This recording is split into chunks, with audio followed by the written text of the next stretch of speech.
game on a Friday, I don't think. So they open up on a Wednesday.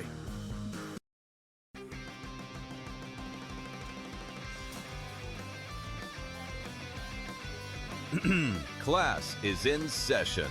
Today, let's talk about the teaser. A teaser is a multi-leg bet where you shift the point spread in your favor. You get better numbers, but every selection has to win. It doesn't matter what you bet if you don't have the insights. Tune into SportsGrid and get ahead of the class. Can USA overtake Canada and get that gold, Joe? Absolutely, they can here. And ultimately, it feels like that is the two-horse race. And I think ultimately, Canadians don't really care if their team competes in the luge or the bobsled, Donnie, or anything else. They just want that gold when it comes to ice hockey. And that is the only thing that's going to matter there. The Early Line, only on SportsGrid. They cheated. No, they're not saying Right? that. Well, they're not, but they're not really giving a reason on Kraft. The only two of the voters I've seen, maybe it's more, came out and said why they didn't vote for him. And they said, I'm limited to 3 votes. Yeah. And I will always pick a player over a coach or an owner. Right. By the way, I appreciate that. Yeah. Because that's the guy saying, I'm not afraid of you knowing who I picked. I'm going to tell you why I picked him. The Craig Carton Show, only on SportsGrid. But I will say, at 4.5 and over, I've been with covers for 20 plus years now, been betting for a long time. When it comes to 4 and 4.5 point spreads, if I'm looking at the favorite, I do not lay the points. I go straight to the money line, knowing that it's minus 200. This has been a no man's land for football betting in the NFL, basically since 2015, since they moved the point after touchdown back. In-game live, only on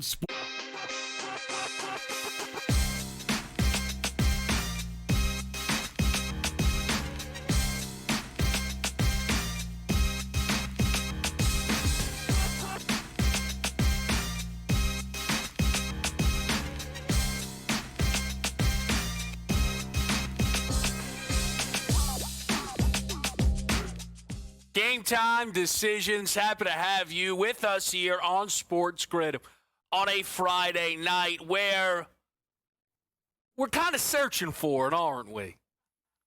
Michigan State and Wisconsin, they probably think this is a big game.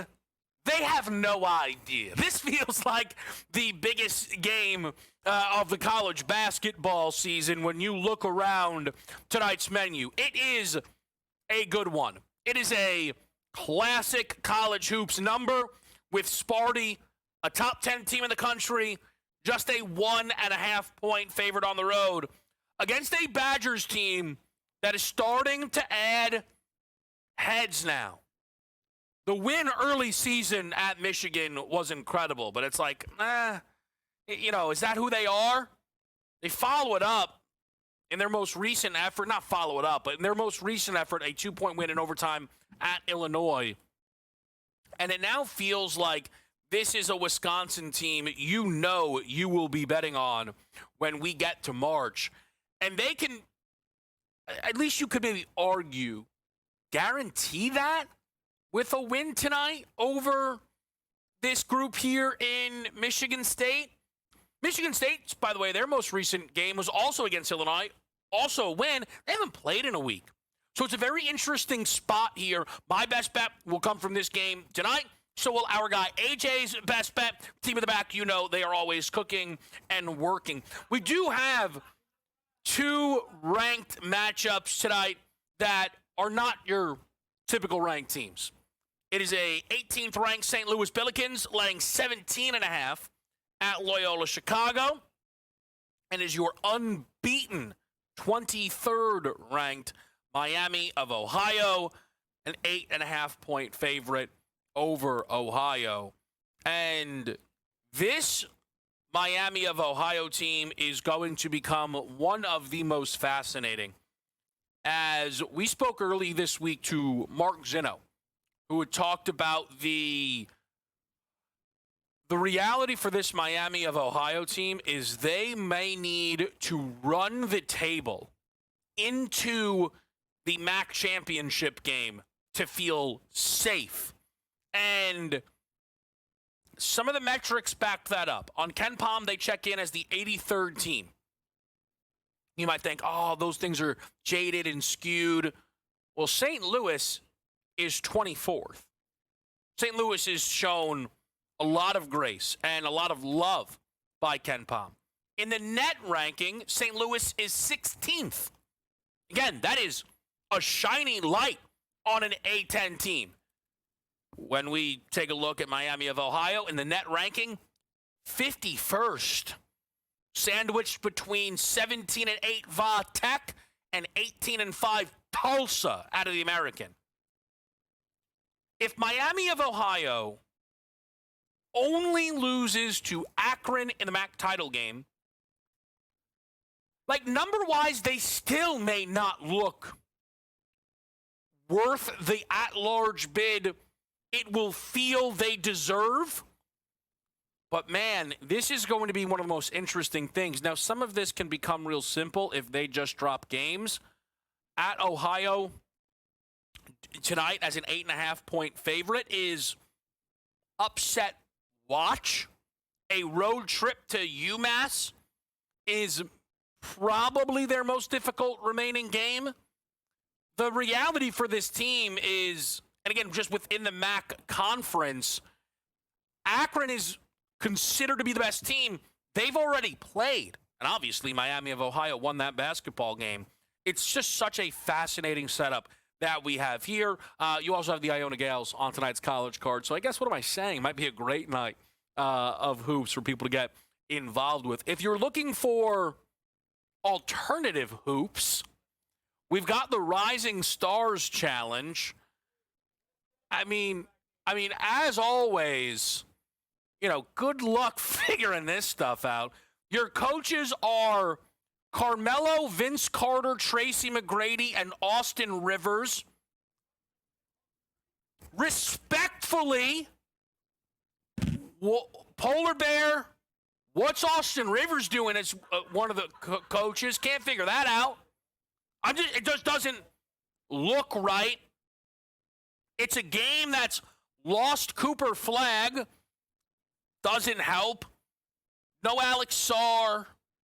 I mean, you know, that might impact some of the love in the pack. Apparently, Mac McClung was supposed to play in this game. First of all, why? And then he's not even healthy enough to play. I don't entirely understand. Mac McClung is for sure not a rookie or a sophomore. So I don't. Here's the thing, folks. Am I an NBA guy? Yes. Do I know what's going on with these games? No. Will we find out together? We'll try. I can't believe that's a graphic. I mean, it looks great. There's literally nothing wrong with it. But does it not look ridiculous? Are you telling me they gave the WAC roster to Austin Rivers as well? It says Sean East is on this team. Isn't that a rapper? Is that? Oh, that's Dave East. All right. But how'd they? Come on, man. It's a G League team. Is that the story? I'm figuring it out. We're figuring it out together. Why'd they do that?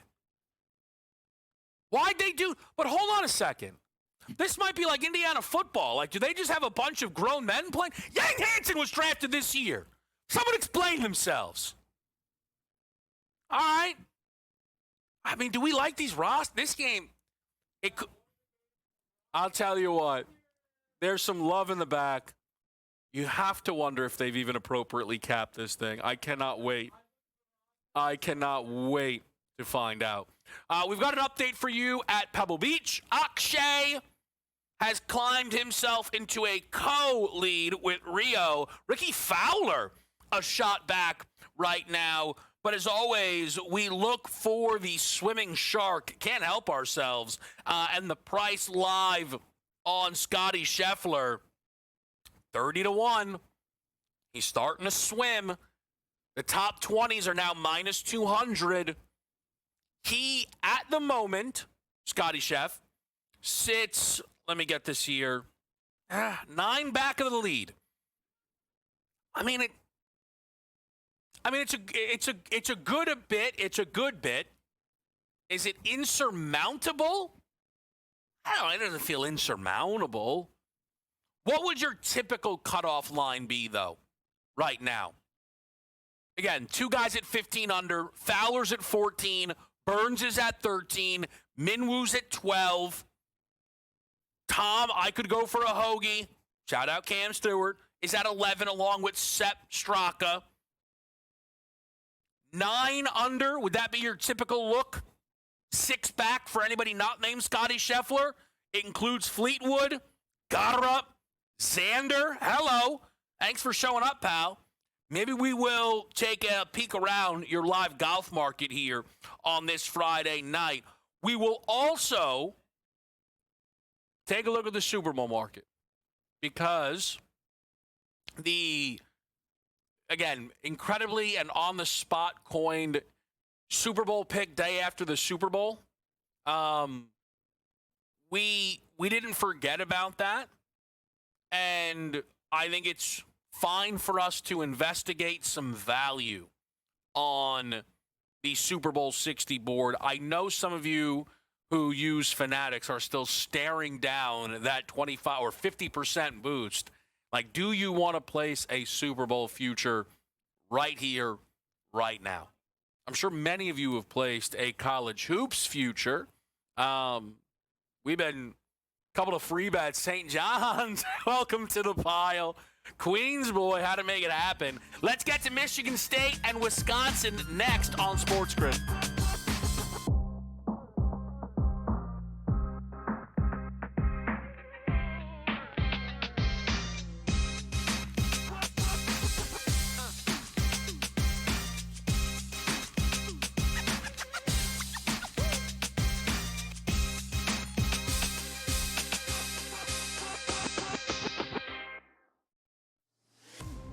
We knew this was coming at some point, but did you think he was going for Kristaps Porzingis? It's almost like they thought they were going to get it on Giannis. They didn't get Giannis, so they went to Porzingis. Now, Porzingis is a stretch 5 if he's healthy. Rim protection, block shots, three-point shooting, helps Golden State. Pro basketball today, only on SportsGrid. You guys had 2 weeks to prepare for this game. You knew you were facing a Mike McDonald defense that disguises everything, and that was your game plan, to play scared. I mean, Mike Vrabel, I love the guy. He played that game, Donnie, like it was a preseason scrimmage in August and not the Super Bowl. The early line, only on SportsGrid.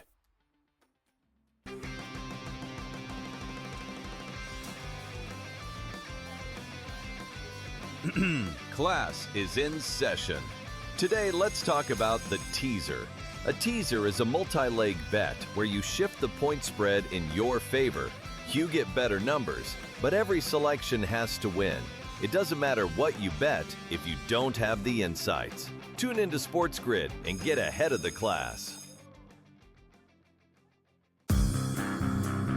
Was last night so tough for you to swallow that you now want to get rid of the owner? Yeah, that's right. Because the big bad Knicks came into town off an embarrassing loss, on a and you back-to-back. guys are flexing your muscles. They about were not how flexing anything. We're back. Nope. We're back, and you lost by 50. Yeah, well, this is the problem. Let's make the owner sell the team because Man, he ducked the luxury Sixers tax. can't compete. The Craig Carden Show, only on SportsGrid.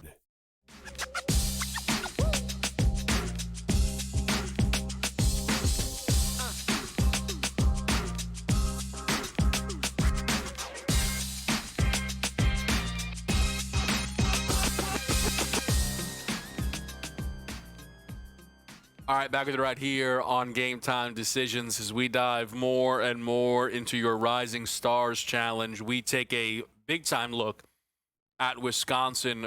Stop. They love the graphic, man. Come on, man. You're telling me they should have just put our 4 faces up there. Also, I'll tell you this. That's not the Team Mellow number anymore. We're going to have to shop around for the best Team Mellow number. I'm loving this favorite. Hold on a second. Let me just quickly shop around for your best Team Mellow number, at least one other book, and see what we've got here. Rising Stars, plus 140 Mooney line to win the whole tournament. This team might have something. Do you use a 50% on it? I'm getting lost. Michigan State, Wisconsin. Great game. Wisconsin might be legit good. I guess a weekend ago, took Indiana against them, and Indiana felt like had them dead to rights. This Wisconsin team just kind of keeps coming. They're pretty unique in terms of the Big Ten. They're not super pacey, but they're on the quicker side, a top 100 tempo team. And offensively, they rank inside the top 30. Not elite on the defensive side of the ball, but it's clearly a good team. Michigan State is one of the best defenses in the entire country. It's an offense that is not caught up just yet. Some of that is tied to Jeremy Fears being a tricky player. He leads college basketball in assists. He is an elite setup man. He's starting to really break out as a scorer. He scored over 25 points in 3 of his last 4 games. The problem right now is Fears is a bad shooter. Flatly. 25% from beyond the arc. It's dragging down the field goal percentage and kind of doesn't make sense for a guy who's as good at the line as he is. Like, these big scoring efforts have come from massive efforts at the charity stripe. 16 of 17, 12 of 14, 12 of 13. I look at the game and I tell myself I'd rather bet Michigan State here because I like Fears. Who doesn't like Izzo? And I think they will be more than up for this game. They really only have one bad loss this year. A loss to Duke, all good. At Nebraska by 2, all good. Michigan, no problem. That Minnesota loss looms a little bit, right? And this would not be on that level, but it wouldn't be a great loss for Michigan State. It would be the kind of loss, though, that maybe would inform, as I was going through the teams to consider this week to make a national championship bet on, right? Why I didn't play any Michigan State. And all of this, though, has gotten me to a spot where I really do like the under 147.5. This number has climbed up a little bit. There was 146.5, got touched around 148.5, and has now come back down to this 147.5 marker. And the way I see this game is kind of, there's 2 paths, but each bring us to an under. Either Michigan State doesn't have the offense needed to win this game. Either Wisco puts up 75, and that's enough to win this game, or this Michigan State defense suffocates the Badgers because they're a tier up on that side of the ball. They play significantly slower than some of the other good defenses in this conference, specifically looking at Michigan. And Sparty wins this game in a game that goes under by 10 or more points. Either way, I think this is an under basketball game tonight. Played it at 147.5. For the rest of the crew inside that best bet market, some of that Rising Stars game features, but AJ is on the Michigan State-Wisconsin game, playing the home dog at plus 2.5. I know he's got some Mooney line in pocket as well, but he's on Wisconsin plus the points. Sam, Yale, Dartmouth under the 152.5. The question of the night on that play is Sam or Chris giving us the more random wager? Like, what do we think the gap and handle tonight is on the Yale Dartmouth total? And Team Vince versus Team Mac over the 74.5. Like, honestly, man. For those that don't know, they still use the Elam ending in the Rising Stars Challenge. So it's first to 40. It means you're capped at, I guess if you want to be annoying about this, you'd be capped at what would it be, 39? No, you wouldn't be. So it would be 39, and then someone hits a 3. So you'd be capped at 81 if you want to be a real pest about it. But, like, you're kind of capped at 79. There's not a ton of breathing room for an over 74.5. But, hey, we're rooting it in. Don't make that mistake. Don't make that mistake and think we're not rooting it in. And please don't you at home make the mistake of thinking Chris didn't know the rules. Don't you dare at home think Chris probably didn't know that. I don't want to hear that slander, okay? I don't want people to say Chris found a game Trey Johnson was in and bet over. That's not right. That is not, I don't like to hear that, okay? I don't like to, that's like saying Sam yesterday built U.S. hockey parlays around Tage Thompson because he's on the Sabres. We don't want to hear, guys, we don't want to hear that. It's like saying I desperately want to lay the 5.5 with Iona tonight because they need the game. MAC teams don't need games. They're not, none of them are important. Just get to Atlantic City, play the tournament at the Boardwalk, and one of you just makes it out. That's where we are right now in the MAAC. That's where we are. That's where we are. All right? Speaking of where we are through 2 rounds at Pebble Beach. And we got a big old Scotty number hanging out there. And we talked about it a bit yesterday. We're going to talk about it a bit more with the help of our guy, Brady Cannon, right here on Game Time Decisions on a Friday night.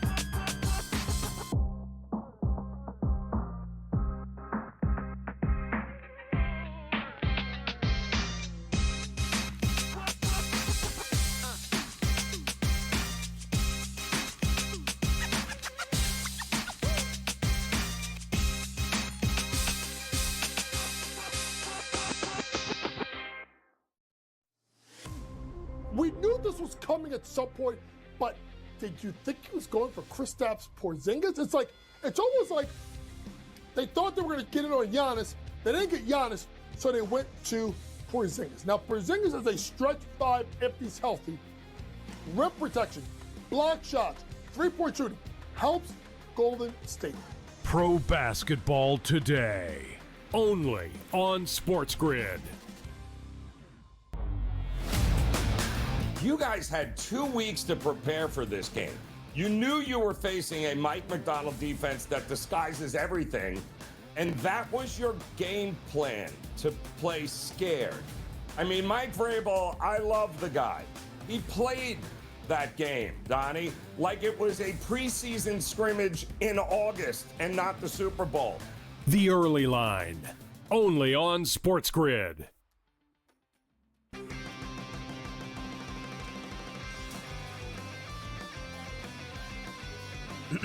Class is in session. Today, let's talk about the teaser. A teaser is a multi-leg bet where you shift the point spread in your favor. You get better numbers, but every selection has to win. It doesn't matter what you bet if you don't have the insights. Tune into SportsGrid and get ahead of the class. Was last night so tough for you to swallow that you now want to get rid of the owner? Yeah, that's right. Because the big bad Knicks came into town off an embarrassing loss. On a and you back-to-back. guys are flexing your muscles. They about were not how flexing anything. We're back. Nope. We're back. And you lost by 50? Yeah, well, this is the problem. Let's make the owner sell the team because Man, he ducked the luxury Sixers tax. can't compete. The Craig Carton Show, only on SportsGrid.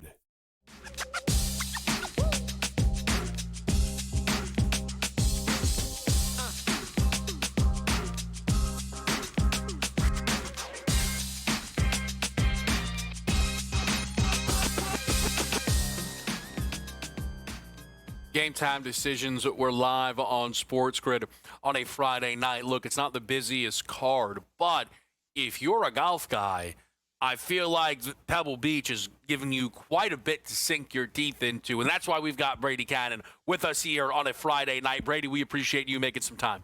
Yeah, golf center stage here. You got the All-Star break in the NBA. No hockey going on except for the Olympics, of course. Football, we know that was yesterday's news. So golf, I mean, that's a good spot for these guys. A signature event at none other than Pebble Beach. Not too bad.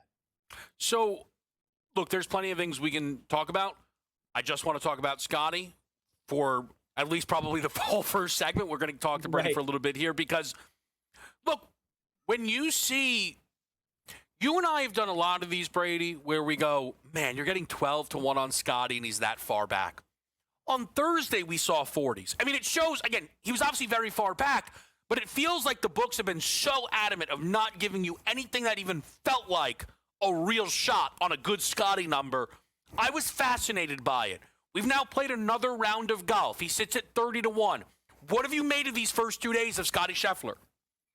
Well, with it not happening today, Kevin, I wonder if it's going to happen because it was very similar to what we saw last week where he started out at the Phoenix Open and the first day shot 2 over par and spotted the field 10 shots. He was 10 shots off the lead and then ends up finishing 1 shot out of a playoff, finishing in 3rd place. Unbelievable.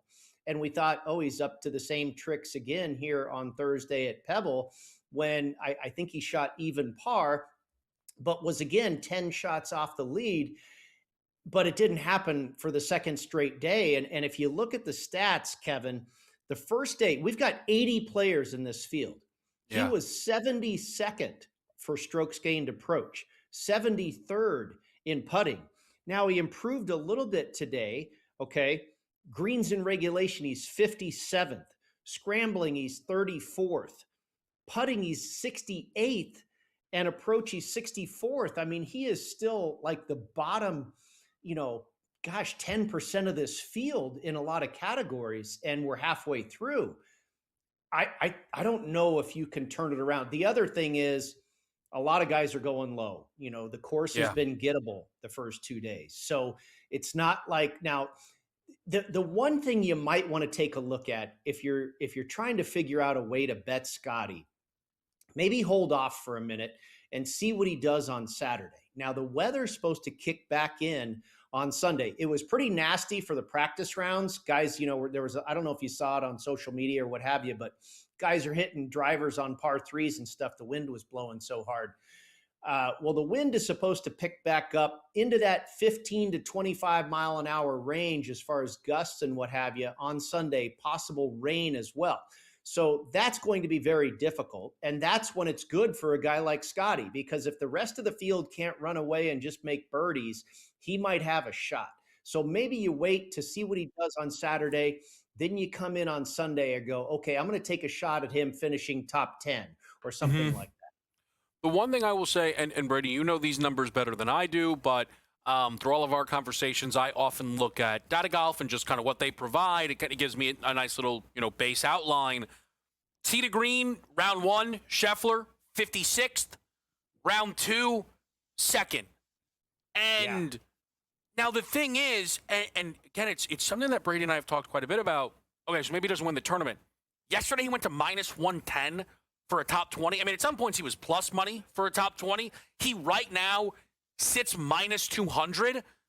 And some people might say minus 200 for where he is, but then you remember who he is and what that number was 2 days ago, Brady, and that doesn't sound all that bad to me. I agree with you. Think about it. How many times in our lifetimes now going forward are we going to get Scotty Scheffler at minus 200 to finish top 20? Yeah. Very few and far between. And let's also remember there's no cut here, okay? Yep. We've got 36 more holes of golf, and there's only 80 guys in this field, and he's ahead of half of them. So I don't think that's a bad deal at all. That was the one thing that, myself and some of the guys were kind of talking about, is the fact that it's a no-cut event. I feel like that allows him to then just stay super head-down aggressive, right? Because at that point, he'd be like, all right, let me be smart. Let's make this cut. And I know we're going into the weekend anyway, but it's just like, look, man, he's such a figure in these events, right? It's like, you've not only got to win, you have to specifically beat me. And it's a very interesting setup. Let's get to the rest of the field with Brady after the break right here on SportsGrid.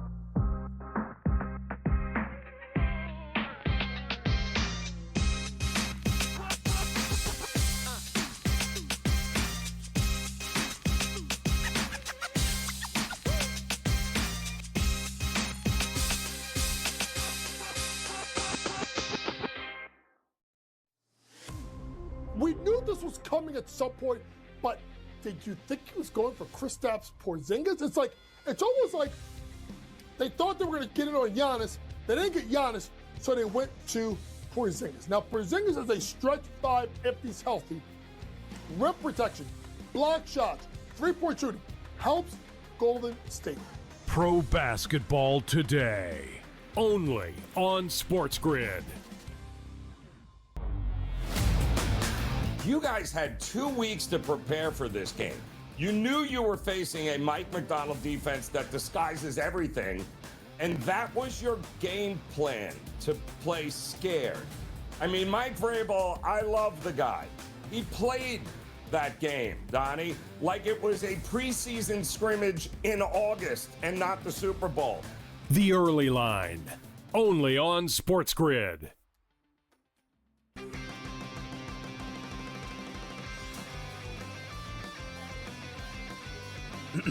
Class is in session. Today, let's talk about the teaser. A teaser is a multi-leg bet where you shift the point spread in your favor. You get better numbers, but every selection has to win.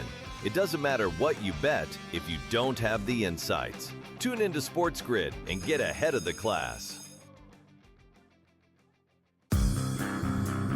Was last night so tough for you to swallow that you now want to get rid of the owner? Yeah, that's right. Because the big bad Knicks came into town off an embarrassing loss, on a and you back-to-back. guys are flexing your muscles. They about were not how flexing anything. We're back. Nope. We're back, and you lost by 50. Yeah, well, this is the problem. Let's make the owner sell the team because he ducked the luxury Sixers tax. can't compete. The Craig Carton Show, only on SportsGrid.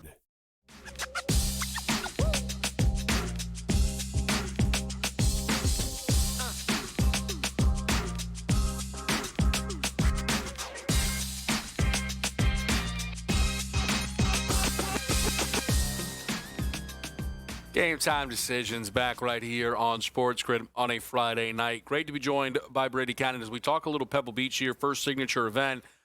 Brady, I guess we start with just Akshay, who right now I'm seeing a plus 340 favorite to win this thing, went very low with an 8 under today. What do you make of the top of this leaderboard here at Pebble Beach? It's pretty cool to look at. I mean, one name that I'm looking at is Ricky Fowler. You know, it was many years ago, and I tweeted this out, sometimes late on Wednesday night if I'm looking to have some fun, just for funny money, I'll do some first-round leader bets. I used to cover this tournament, fresh out of college and doing radio in San Francisco. I saw Johnny Miller win here. I think it was 1994. And it kind of reminded me of, a guy that's getting up there in years, in his back nine of his career on the tour, Ricky Fowler. Might be cool to see him do it here. And it was yesterday on with Gabe and Scott. I said, Batia, Fowler, Fitzpatrick, and Maverick McNeely are 4 guys that I would keep my eye on. Now, McNeely didn't really come through, but I still absolutely agree with the other 3 there. Fitzpatrick, Batia, and Fowler, I think are going to be in the mix because if you look at what they're doing, and we talk about this, Kevin, they're very steady.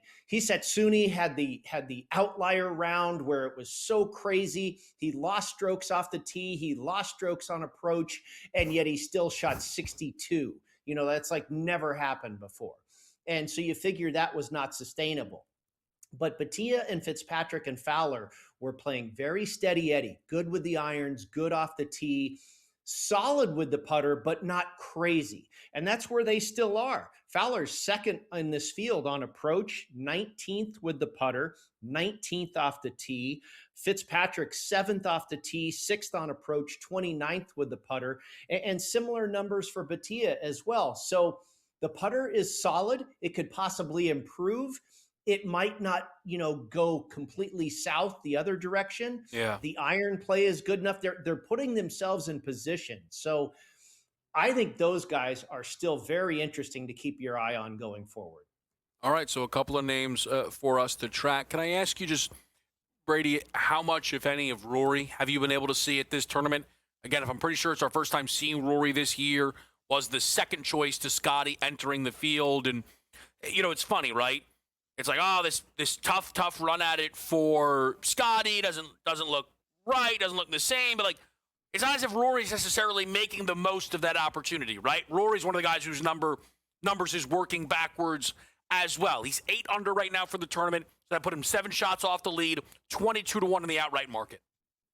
Both he and Scotty are struggling with the putter, Kevin.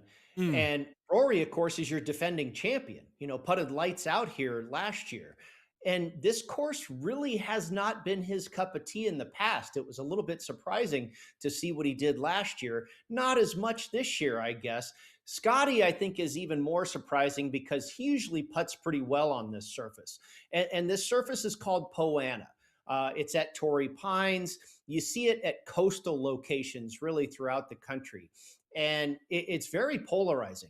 Some guys are brilliant on this surface, like Brandt Snedeker. Some guys are god-awful on this surface, which is true for most people. It's a very difficult surface. It's spongy. It gets bumpy.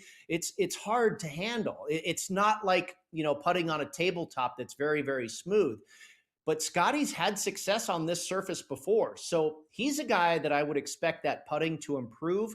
I'm not so sure about Rory because it typically has not been his best surface throughout his career. It was a little bit of an outlier that he dominated really here last year. Now, mostly won it with his driver, but putted well enough to, kind of support that effort as well. So, Brady, just one other thing I wanted to ask you, because it does feel like kind of that time of year where we start to think about the majors, right? Specifically the Masters and the way some of those numbers move. And I know guys like yourself, you see some of these performances, you go, you know what? Let me jump in here. I'm going to get a good number when it comes time. Is there anyone like that from early season where that kind of fits the bill for you? Maybe Min-Woo Lee. This guy's red hot, and I got to believe he's in the neighborhood of 100-1 or something like that to win the Masters. Now, there's a lot of qualifications, if you will, before you win the Masters. The old rule of thumb was that you had to play there 6 times. You had to gain experience. You had to learn that track. It's such a beast. There's so many nuances. There's so many nooks and crannies that you have to figure out. You don't just win it on your first try. And I'm not even sure if Min-Woo Lee's been there more than a couple of times, but he's playing great right now, playing really well at Pebble. He can drive the ball 1,000,000 miles, and you do have to be long at Augusta. So he's maybe a long shot to take a look at. But I am already on Hideki Matsuyama and Patrick Reed. And I got on Matsuyama, was it last week? Yeah, last week when he got off to a good start at Phoenix, came up oh so close. We just missed the outright win there. But I was able to get him at 39 to 1. This is a guy that won it here in 2021. I think he's one of the best players in the world right now. I mean, he's a guy that held off Scotty back in December at the Bahamas at Tiger's event. I think he can turn the trick again. I think if you can get him at 30 or better, that's not a bad play. And Patrick Reed, guys, it's like he's been inspired by this leaving of the live circuit and wanting to get his way back onto the PGA Tour. I mean, it feels like he's won like 3 times in the last month. He's been overseas playing on the European Tour, just recently won the Qatar Masters. He's red hot. I got him at, I think, 46 to 1. Wow. I think anything better than 40 to 1 on Patrick Reed is a good number. Again, another former winner here. So, and he finished third last year, by the way. Can I tell you the Patrick Reed number I'm staring at right now, Brady? What do you see? 22 to 1 on FanDuel. I don't like that. But what a call by you. I mean, for you probably love that. For people still, I mean, I didn't realize, and I'm always on. I didn't realize like a run over in the European Tour would move a number at the Masters that much. My goodness, that is quite the move. Well, people people that are watching, guys like Patrick Reed, Yeah. the big names in the sport, when they start winning tournaments, the odds makers move those numbers. Sure. But I got to believe you can still find Patrick Reed in the neighborhood of at least 35, if not 40. Yeah, I'm sure. And I think that's fair. Matsuyama, I don't know if you can find 39 anymore, but again, I think you can find at least 30. And the Masters typically is a chalky tournament. We've seen Scotty win there. We've seen Rory win there. So, don't be afraid to eat a price like 25-1 at Augusta. It's going to be so interesting. Like I have the number. Goddard is, again, maybe the FanDuel numbers aren't great. Right now I see 27 on Goddard. Again, my mind says that's a terrible number. Yeah, I don't know agree. how far he was off from that number at Pebble Beach. I don't think like that far. Like that, but I think he was around 30 or something. He was right in the same neighborhood to win here this week when he's arguably the hottest player on the planet. Now, does that mean he's going to win the Masters? Not in my, again, like I say, it takes laps around this track. It takes scar tissue. You don't just we haven't had a debutante win here since 1979. That's what I mean, you gotta get your way around this course a few times before you figure it out. This feels like, just my read on talking to different people, Brady, of course, this does feel like it could be the tournament, though, where some people say, I know it's short, Scotty is going to win this tournament. It's going to depend what happens in the lead-up, but like you said, right, it's chalky. Who knows it well? That's Scotty. He didn't even have his best last year and finished top 5, if I recall. He had a chance on Sunday. No, it's going to be about 3-1. Maybe you can find plus 350. I'm not going to argue with you. Is Scotty ever a bad bet? Probably not.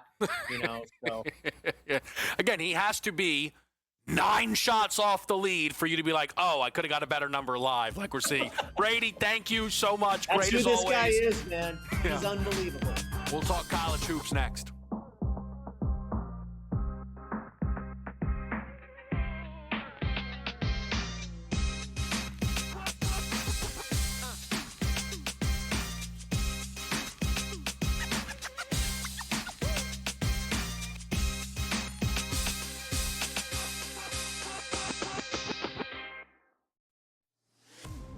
We knew this was coming at some point, but did you think he was going for Kristaps Porzingis? It's almost like they thought they were going to get it on Giannis. They didn't get Giannis, so they went to Porzingis. Now, Porzingis is a stretch 5 if he's healthy. Rim protection, block shots, three-point shooting, helps Golden State. Pro basketball today, only on SportsGrid. You guys had 2 weeks to prepare for this game. You knew you were facing a Mike McDonald defense that disguises everything, and that was your game plan, to play scared. I mean, Mike Vrabel, I love the guy. He played that game, Donnie, like it was a preseason scrimmage in August and not the Super Bowl. The Early Line, only on SportsGrid.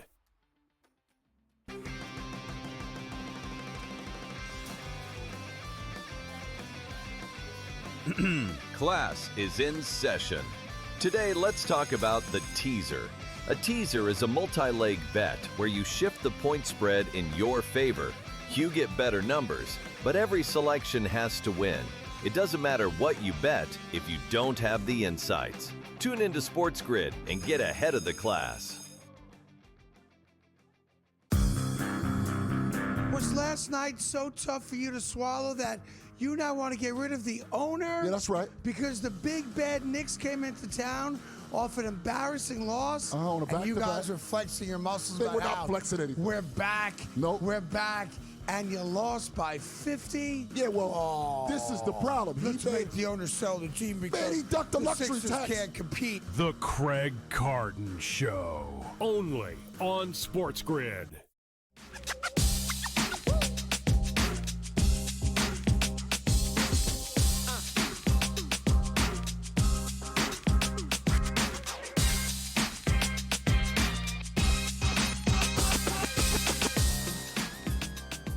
Game Time Decisions. We are live on SportsGrid. We're talking college hoops. We've got Matthew Winnick with us here, who it's been a lot of fun to check in with during the college basketball season. And Matthew, it's really only ramping up now as football is, finally in that rearview mirror. Yeah, it's college basketball time for everybody. It's been college basketball time for me the entire season, before the season, but I'm glad everyone's caught on now. So I want to start with just tonight's marquee game, which is Michigan State and Wisconsin, and kind of get your thoughts on this one where despite it's 10 versus unranked, you see it in the number. The books certainly believe Wisco is more than live here tonight. What are your expectations? Yeah, I never, ever look at the AP poll number. It couldn't matter less to me. I really don't care. The reality is I care about schematics and matchups, and this is a good matchup for Wisconsin. They do not allow offensive rebounds. They have never done that in the Badgers program, it feels like, since I've been alive. And Michigan State's very dependent on getting second chances. Obviously, they'll get some, but almost all of their big wins come when they grab over a third of their misses. And Wisconsin hasn't allowed that once all year. So they just got to hit shots, because if they hit shots against this Michigan State defense at home, Michigan State's been very, very questionable on the road. They barely beat Rutgers, got taken to overtime. Their last road game, they lost to Minnesota. So this is not a spectacular road team. They're down shot creators. They're not very gifted offensively. So if Wisconsin plays a above average good game, I think they're going to take this one. Michigan State is one of the teams that I thought was interesting in the futures market. Just you can get 50s out there with a top 5 defense, at least right now through the numbers. The longer shot I ended up playing is a team that earlier in the year you and I talked about when they were certainly closer to a low point, which was St. John's. There's some 65, some 70-1. It feels like Pitino is starting to find a rhythm with this team. How do you feel St. John stacks up with the field right now, especially relative to the number? Yeah, the important thing to remember here is the Big East is bad. The Big East is very down this year. It's not a very good conference. Like, yes, St. John's beat UConn at MSG, which is like quasi-home. I'm sure the fans were relatively split. I live in New York. I should have been to that game. It was a very expensive ticket. They've won 10 straight games, but they're beating, 95th best team and 111th best team. And when they were playing these good rosters, they lost to Kentucky by double digits. They barely beat Ole Miss, who can't get an SEC win. They lost to Auburn. They lost to Alabama. And the only big win they had before Big East play was Baylor, and Baylor can't play any defense in the Big 12. So relatively speaking, like, what would St. John's record be in the Big 12? What would it be in the SEC? Yeah. It definitely would not be 12-1. So at a certain point, there's going to be a little bit of value sort of not there with that team that's just beating up on inferior opponents, while Texas Tech is going to get, Arizona twice in the next 2 weeks, and they're going to look worse. I don't disagree. I don't think hey, St. John's they were preseason 5th. They are clearly not one of the 5 best teams in the country. But I think it's 70-1. There is some juice on a guy like Rick Pitino, who I've really been impressed with. Zuby specifically, I feel, kind of as that season is carried on. A team who does have a case to be one of the 5 best teams, maybe is the team that I was most interested in preseason, which was Florida. They play Kentucky on Saturday, and what we have seen from Kentucky in their step-up games, it feels like Florida. This could get ugly, and then if it does, all of their title numbers could get slashed quite significantly. How do you feel not only about Florida versus Kentucky on Saturday, but in that national championship picture? Yeah, well, Florida is a heavy SEC favorite to win the conference right now, and they are up half a game. So that should tell you what the market thinks about Florida. They're projected to win every game for the rest of the regular season on KenPom. None of those closer than 5 points. They've been dominant as of late. They have that one random loss to Auburn, but other than that, they haven't lost in over a month. They should run through Kentucky, who I think is completely fraudulent at 8-3. They should be 6-5 at best, realistically 5-6. As a national championship contender, for a team to be one of the 15 worst 3-point shooting teams in the country by percentage and be the 5th best team in the country per KenPom, that is either they are just really lucky or there is something coming here, because as bad as Boogie Flan's been shooting from three, he's not a 19% 3-point shooter. As bad as Alex Condon is 6 of 44 from three this season. He was 33% last year. They cannot be this bad forever. And the fact that they are dominating the best league in the country while being horrific from three should scare every team in the country, because if they are just below average, they will never lose again. Feel great about that. Feel great about that. I'll be honest. I kind of said it would happen. It's why I didn't care about the other teams. When I was watching them against Bama, I think on the broadcast, they're like, yeah, all of their numbers are right now actually better than they were last year at the same point in the season. I was like, you cannot be serious. And then this kind of tour de force this is why, I told you this before, Matthew, like, I'm a Kentucky fan, but I'll be so honest, I do not care on Saturday because it would be foolish to. If Kentucky has 20 points with 5 minutes left in the first half, it would feel like a miracle with the way Florida is playing right now on the defensive side of the basketball. Yeah, and their defense leads to offense. They're one of the best transition teams in the country. You get a steal, it's over. That's how they beat Alabama so handedly. They had 13 steals to Alabama's 1. They got that steal. They threw the ball up. They have 3, 6'10" guys that can run in their starting lineup. It's basically like 3 wide receivers. And when they have the ball on the open floor, there's always someone trailing. If they miss the layup, they're going to get their rebounds 50% of the time. It's just a math equation. You're not going to get more shots than Florida. So Florida has to be really, really bad with those attempts to lose. If anyone at any point is like, hey, why do you like Florida? I'm not answering anymore. I'm going to keep the clip handy. I'm like, here, and that's it. And also, honestly, I really do appreciate Matthew being willing to just come on and either make me feel better or worse about different futures I have. I'm pretty sure we've got Matthew for just one more segment to talk about some of these other games that we've got coming on or coming up Saturday. We've also still got 2 other ranked games tonight, some non-ranked action. I know he dives into it all, so we'll get into that after a quick break right here on SportsGrid.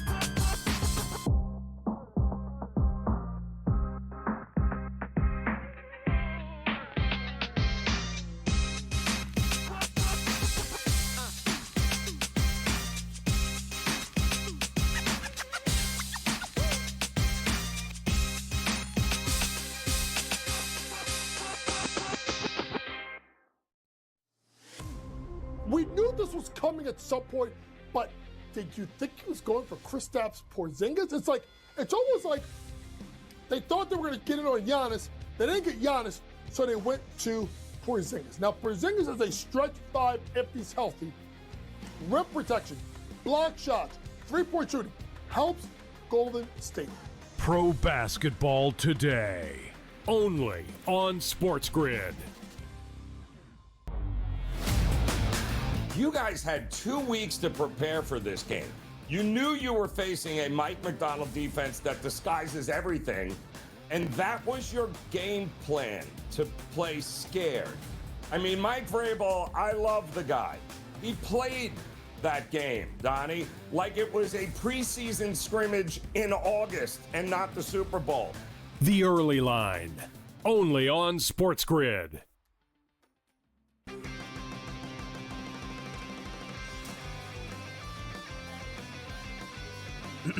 Class is in session.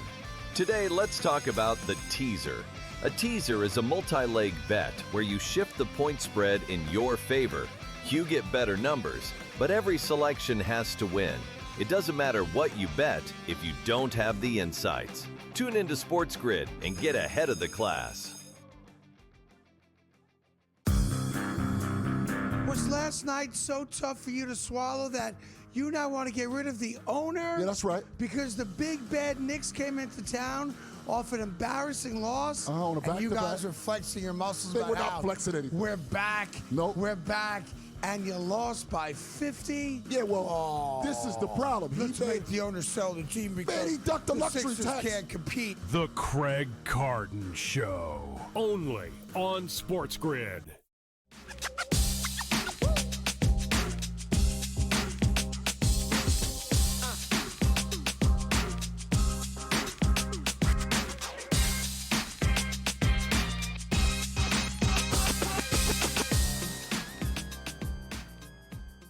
All right, game time decisions. We're back right here on Sports Grid. I'll stop being selfish for a second. I'll let the producers be selfish, and we'll just see if Matthew has any thoughts. Because I will tell you this, Matthew. Each and every night, in the back, they take about 2-3 minutes, stop paying attention to what I'm doing up here, and then they just pick a college game to bet together. They don't even like to tell me what the play is. So this is their producer play. Do you have any thoughts whatsoever on George Mason tonight and their first half team total? That's so unbelievably random. The game is one thing, but the first half team total is crazy. George Washington, their opponent, so many Georges, is without their big man, Rafael Castro, who's their best offensive player, but he's also their best defensive player. So they're without their starting big and their rim protector. It would not surprise me if George Mason has a fine scoring time, at least in the first half. But, I'm not a first half guy because it just stresses me out. It's like, what if the variance comes in the second half? Yeah. So it's possible George Mason scores 80 and then just 55 of them come in the second half. Who knows? Yeah, I will just, first of all, I got to say, Matthew's the only person I would be willing to throw that question at, but I do know how much he knows college basketball, so I felt comfortable. And the second thing I would tell you, Matthew, the reason they bet a first half total is so they can get the answer as to whether it wins or not before the show is over. That is where that part of the cap comes in. Let me just ask you, are there any other things on this slate tonight that you're going to be particularly locked in on? Friday night is not really where you want to be focusing your college basketball brain at. A lot of, the games on that one's interesting. St. Louis and Loyola Chicago. This is as big of a mismatch as you will ever see on national television. I believe it's on CBS Sports Network. This is as big of a matchup you'll ever see on national television between two teams in the same conference. Yeah. Because Loyola Chicago is ready to go home for the season. It's over for them. They're finished. And St. Louis is as long as we don't lose again, we are a surefire top 6 NCAA tournament seed. So St. Louis has made a habit of absolutely beating down very bad basketball teams. They did it all non-conference season long. They beat Dayton, who's not even a bad basketball team, by 30. They just beat LaSalle by 24. They beat St. Joe's by 23. This is the worst team they have played since the first week of the year. They should probably score 110 points unless they just have a really good shooting game, because back when they were playing the Chicago States and the Lindenwoods and the Purdue Fort Waynes of the world, it was 100 points every game. Yeah. All right. So certainly something to look at. I do. One of the things I've appreciated is each night you see St. Louis, or a lot of times you see them each on the same card. And it's like, there are probably some people from Miami who are like, oh, they don't like us because we play in the MAC. And then all those same numbers adore St. Louis. They're like, no, that team rocks and is really, really good. I want to ask you about one more game this weekend and maybe the situation around it all. It's Iowa State, it's Kansas. It's the Darren Peterson of it all. They say he's good to go. Where do you land on this game? Where do you land on the kind of everything that comes with it? Yeah, I've been saying it all week. I don't think Kansas won on Monday against Arizona if Darren Peterson played. He's fantastic, but he's not physical. And they needed physicality in that one. With Iowa State and the pressure they bring, you've got to hit shots. And Darren Peterson is definitely a shot maker. But of course, Kansas really was benefited by their home court. And now this is Iowa State's turn to have a huge home court advantage. They've kind of been stuck in the mud. They haven't played a good team in weeks, and they've pretty much underwhelmed against their inferior opponents aside of a few spots. They got to wake up here because their offense has been just average, and it's got to be better than just average to beat potential Defensive Player of the Year Flory Badunga in Kansas.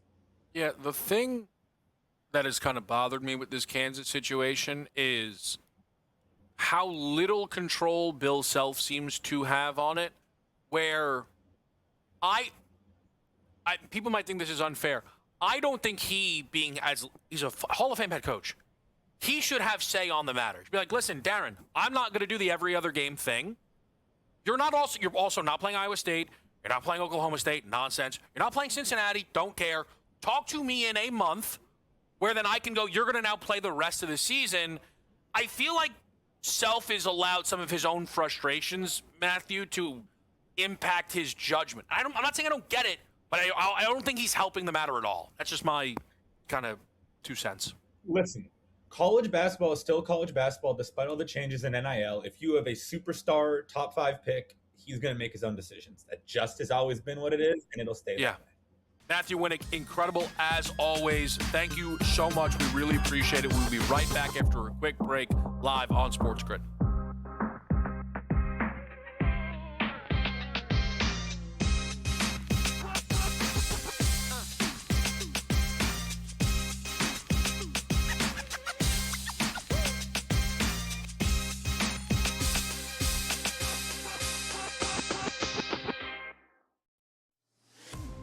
We knew this was coming at some point, but did you think he was going for Kristaps Porzingis? It's almost like they thought they were going to get it on Giannis.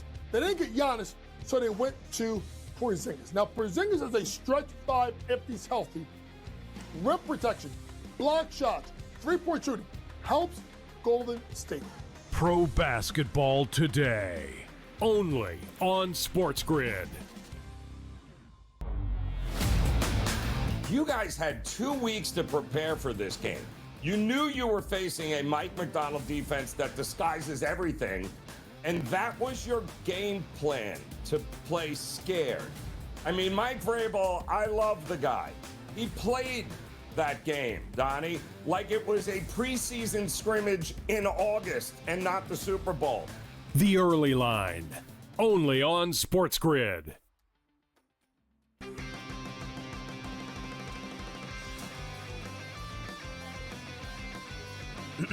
Class is in session. Today, let's talk about the teaser. A teaser is a multi-leg bet where you shift the point spread in your favor. You get better numbers, but every selection has to win. It doesn't matter what you bet if you don't have the insights. Tune into SportsGrid and get ahead of the class. Was last night so tough for you to swallow that you now want to get rid of the owner? Yeah, that's right. Because the big bad Knicks came into town off an embarrassing loss. On a and you back-to-back. guys are flexing your muscles They about were not how flexing anything. We're back. Nope. We're back. And you lost by 50. Yeah, well, this is the problem. Let's make the owner sell the team because Man, he ducked the luxury Sixers tax. can't compete. The Craig Carton Show, only on SportsGrid.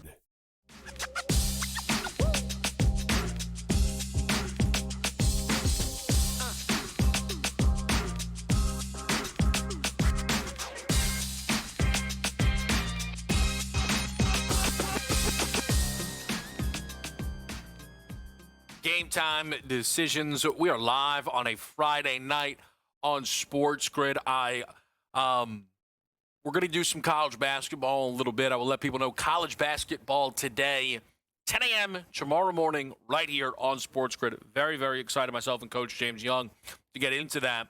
But I do want to zoom back a little bit, talk some National Football League, because earlier this week, our guy Sam, I think he said to somebody, he goes, my Super Bowl pick the day after the Super Bowl is blank. And the one thing that is kind of true from our group, it's probably the better in us all, is we're not giving you Seattle or the Rams or the Bills or the Ravens, right? Like, it's trying to find that value down the board and get a real idea of what's worth betting. Now, I think that is increased by the Seahawks meeting the Patriots and in the Super Bowl. But I really do believe, like, if you're looking for a Super Bowl future in February, you're going to want to get further down the board. So I don't know if we'll get to all of them right now. We'll kind of mix these in. But let's start with Sam, who I'm going to credit with the idea of Super Bowl pick the day after the Super Bowl, even though it's not the day after the Super Bowl. And let's talk about the Las Vegas Raiders at 125-1. First of all, for sure stepping on my toes. Such a Mendoza guy, and this guy wants a piece of it. And I got to respect it. He's kind of doing a block because I feel like he's worried about me swooping in on Josh, but that's probably not going to be what happens. Here is the thing with the Las Vegas Raiders. There were people in on this team last year under the guidelines of coach upgrade, quarterback upgrade. That's just going to mean so much. That ended up wrong, right? It's for sure correct this year. Clint Kubiak, I really believe, was the best coach available on the cycle. Forgive me for using my own brain to not think it was Harbaugh. Sorry. I'm not even sure the Harbaugh hire is good. We'll get into that momentarily.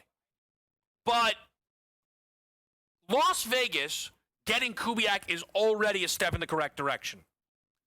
Then, if you believe what I think of Fernando Mendoza, you're probably going to be placing this bet as well. Because I think Fernando Mendoza is a can't-miss quarterback. I think it's actually one of the biggest.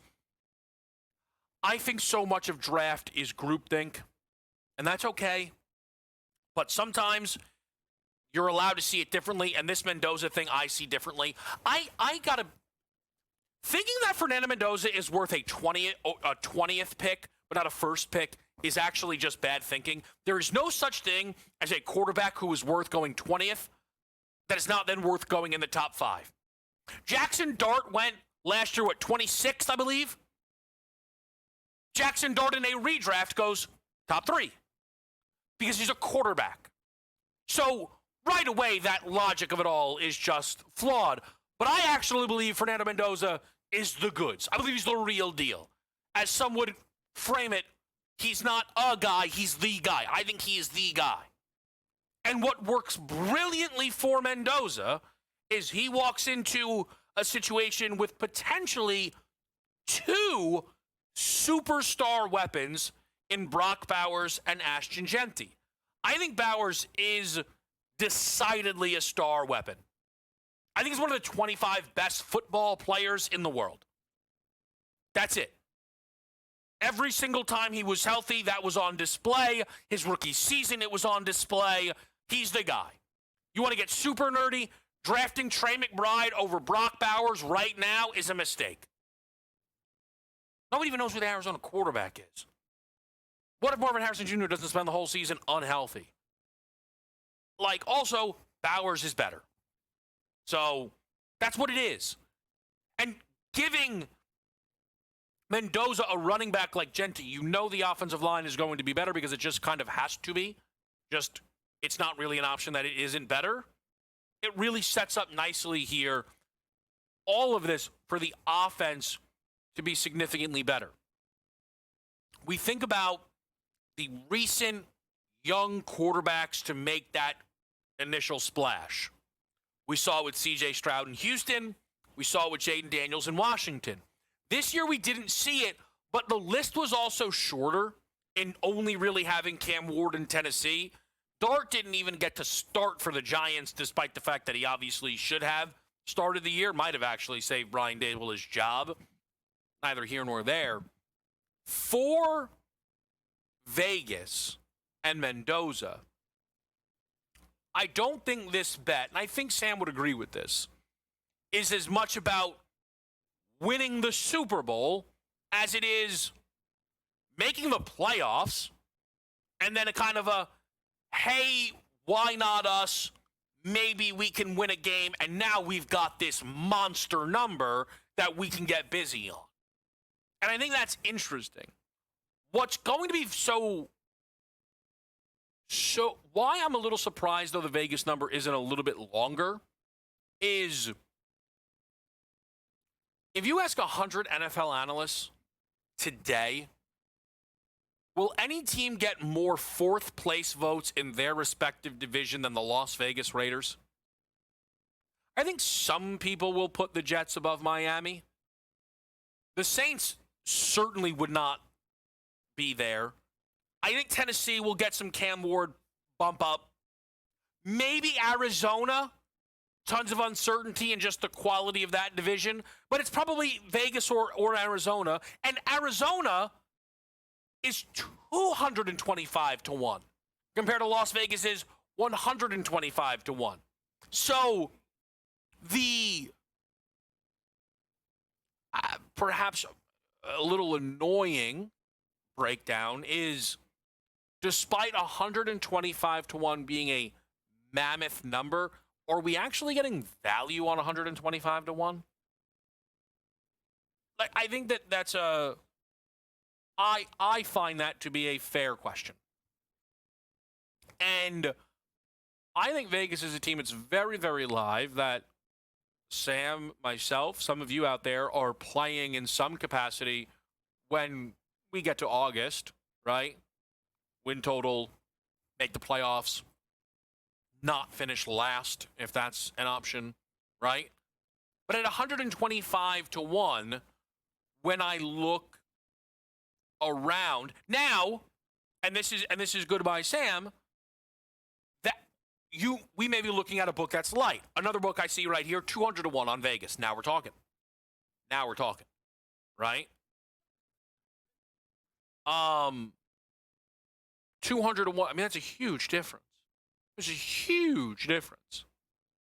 So I think Vegas is a team I completely agree to keep an eye on. I will be doing the same. Even at an appropriate 200 to 1 number, it still might be such a, we can all shake hands and agree it's not a winner. Let's find other markets. But being in on the Vegas Raiders is, I think, something that we should all be ready to do. The immediate dismissal of them is very, very likely misguided. Also, I think Amon-Ra St. Brown just fumbled on the welcome line at the All-Star Celebrity Game, and I just drafted him multiple spots into my wide receiver rankings that don't even exist. But I have no choice but to drop him. This Celebrity Game is also something. I hope someone dunks on Shams. I'm just going to be honest with you. I hope that happens. Quick break. We'll be right back on Sports. You got to be kidding me.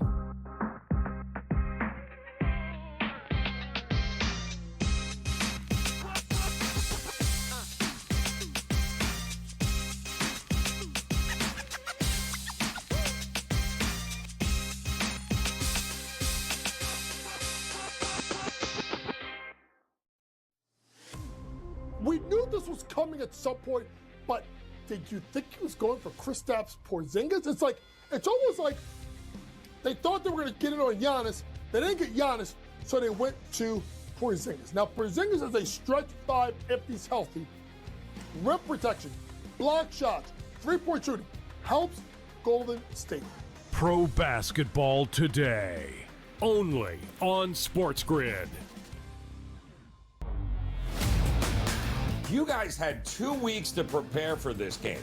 You knew you were facing a Mike McDonald defense that disguises everything, and that was your game plan, to play scared.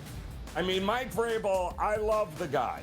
He played that game, Donnie, like it was a preseason scrimmage in August and not the Super Bowl. The Early Line, only on SportsGrid.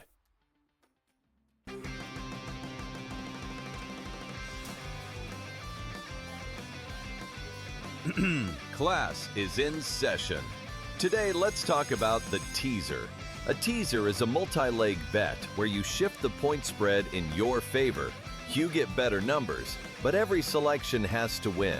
It doesn't matter what you bet if you don't have the insights. Tune into SportsGrid and get ahead of the class. Was last night so tough for you to swallow that you now want to get rid of the owner? Yeah, that's right. Because the big bad Knicks came into town off an embarrassing loss. On a and you back-to-back. guys are flexing your muscles They about were not how flexing anything. we're back. Nope. We're back. And you lost by 50? Yeah, well, this is the problem. Let's make the owner sell the team because he ducked the luxury Sixers tax. can't compete. The Craig Carton Show, only on SportsGrid.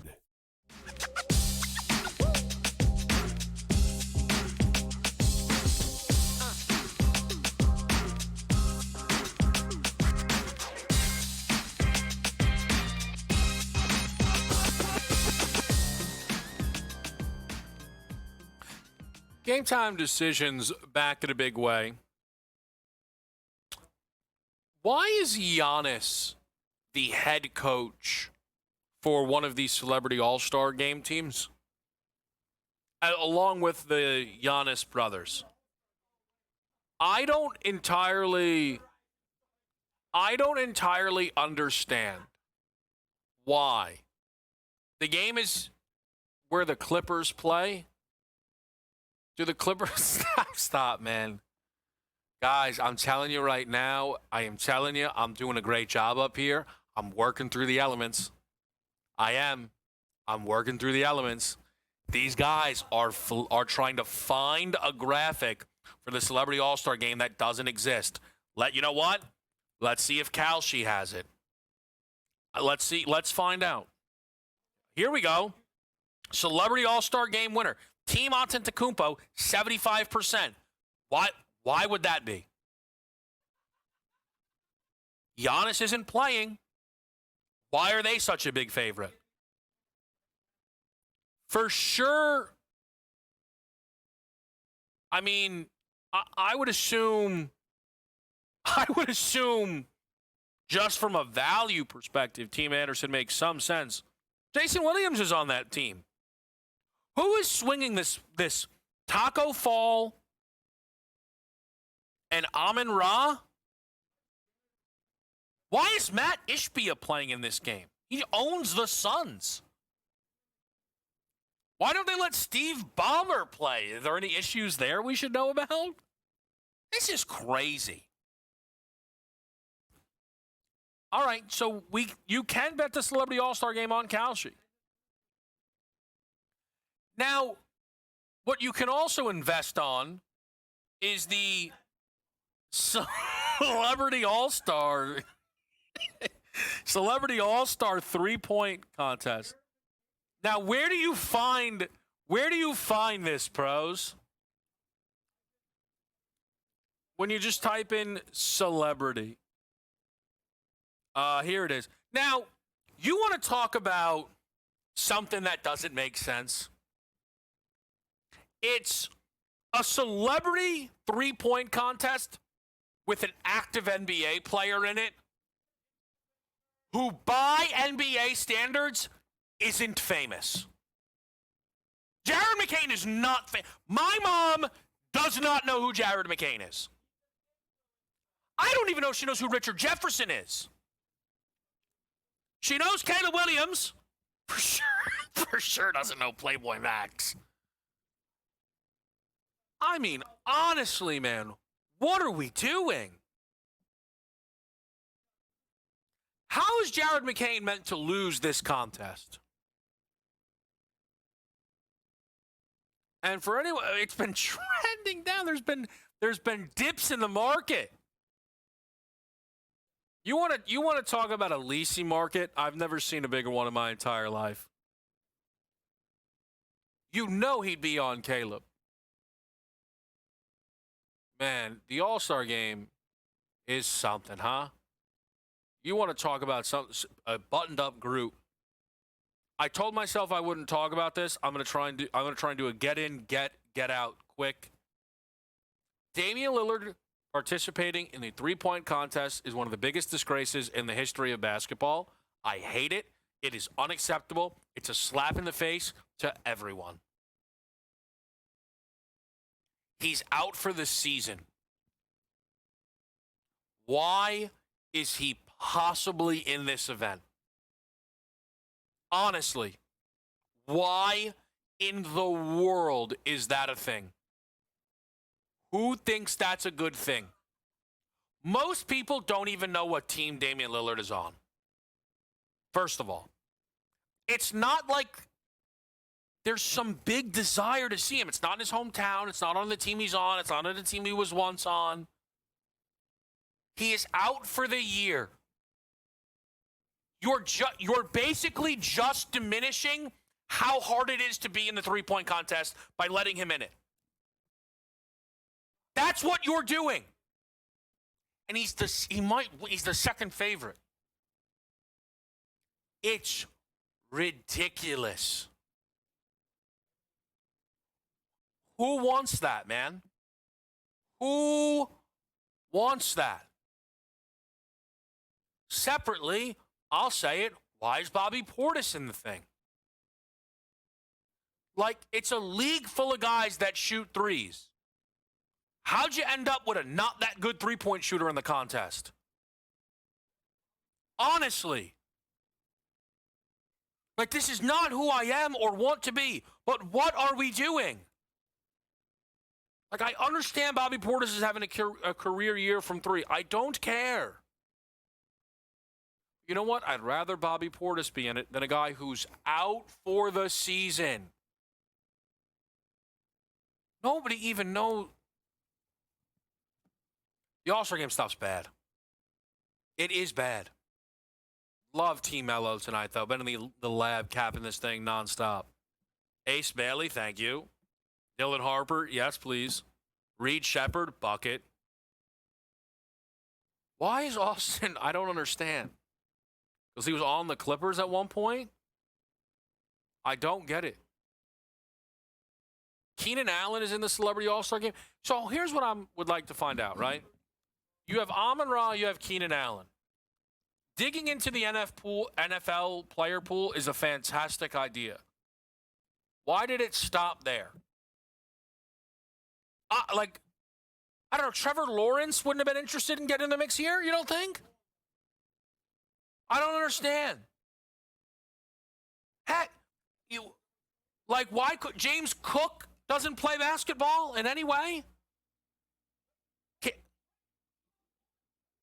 Yeah, where's Keon Coleman, who is on Michigan State and would be so good in this? Cam Ward want to get in the mix? Cam Little want to get in the mix? I mean, really? Let Matt Stafford go out there. I think Puka played 1 year. Come on, people. Let's get back to some early Super Bowl picks next on Sports. I got it.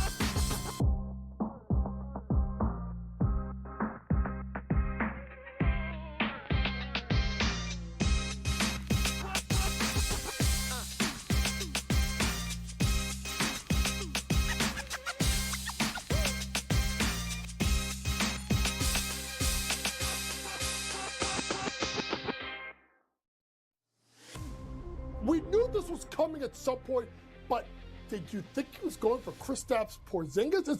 It's almost like they thought they were going to get it on Giannis. They didn't get Giannis, so they went to Porzingis. Now, Porzingis is a stretch five if he's healthy. Rim protection, block shots, three-point shooting, helps Golden State. Pro basketball today, only on SportsGrid. You guys had 2 weeks to prepare for this game. You knew you were facing a Mike McDonald defense that disguises everything, and that was your game plan, to play scared. I mean, Mike Vrabel, I love the guy. He played that game, Donnie, like it was a preseason scrimmage in August and not the Super Bowl. The Early Line, only on SportsGrid.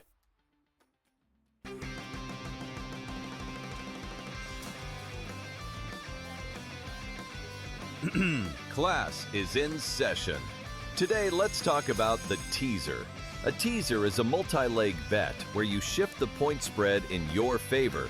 You get better numbers, but every selection has to win. It doesn't matter what you bet if you don't have the insights. Tune into SportsGrid and get ahead of the class.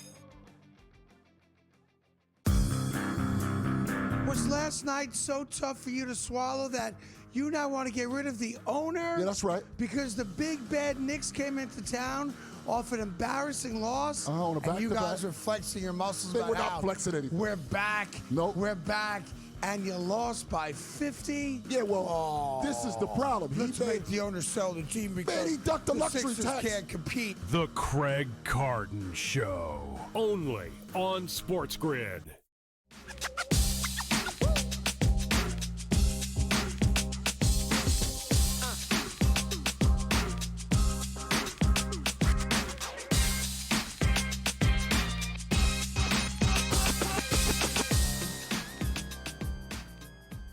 GameTime Decisions back with you on a Friday night. Some early Super Bowl looks. Chris Kofsky attempting to butter up the Walsh house with a Tampa Bay Bucks shout at 50-1. It's actually a great call. So let's just think about this logically, right? There are 4 teams in the NFC South. The team who won the South is 150-1 at Carolina. So right away you say, okay, we can make inroads in this division. The favorites are right now both Atlanta and Tampa Bay. Everything about Atlanta right now says stay away. They traded this year's first rounder to bring in James Pierce. It looked like it was going to potentially mess up any chance for them to fix the quarterback situation as Penix was injured again, but at least James Pierce was really good as a rookie. He now has a huge off the field, case waiting for him that maybe ends his NFL career. I don't know. And Kirk Cousins is going to be gone, and we don't know when Penix is going to be ready or even how good Michael Penix is. It just says stay away. So you're then looking at Tampa Bay and New Orleans. Now, I tend to believe that there is some value on New Orleans just kind of through the fade the NFC South lens, quite frankly. I think Kellen Moore is good. I'm not super into Tyler Shuck. I cannot lie that he played well down the stretch, and therefore I cannot lie that he played well down the stretch, and therefore it is possible that I'm wrong, right? And at 175-1, maybe we can find better. Like, that's interesting. There's some intrigue on that. But if you say, hey, listen, New Orleans is still a year away, there's so many other issues with the roster, it leaves you with Tampa Bay and 50-1 on a division favorite. I mean, if you just go right now, the shortest price on the first team from any division, right? So Seattle would be plus 750. Baltimore would be 12-1. Same with Buffalo. Green Bay 13. Chargers are 15. Phillies 15. And then it's the Jags and Texans at 20. And you're back there at 50-1 with potentially a home playoff game. A team that, with Baker Mayfield and Todd Bowles, last year for the first time missed the postseason, but routinely are there, are in the mix, high floor, and have won a playoff game before. I think that's a really strong. I think that case holds up. I really do. The Giants pick. Now, again, you want to try and find the best of the number. Here's my thing with the New York Giants. I believe that they thought John Harbaugh was going to come in, steady the ship, provide loads of stability, and I feel so far none of that has happened. Now, you could say you cannot possibly be making that judgment in February. I'm not telling you that the book is out. Obviously, things are going to be bad. What I'm saying is, you would think we'd be in the honeymoon phase of the Giants hiring Harbaugh. That lasted what? A day? Did it even, not even. They were like, they're definitely going to hire him. And then you had to wait 5 days for them to actually hire him. Joe Shane seems all weird about it because he kind of maybe was squeezed out a little bit.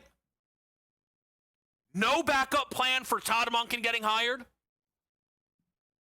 And that's exactly what happened. They bring in Matt Nagy.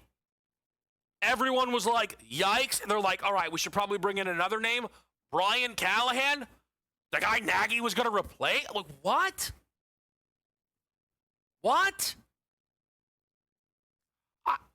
I'm just going to throw this out there.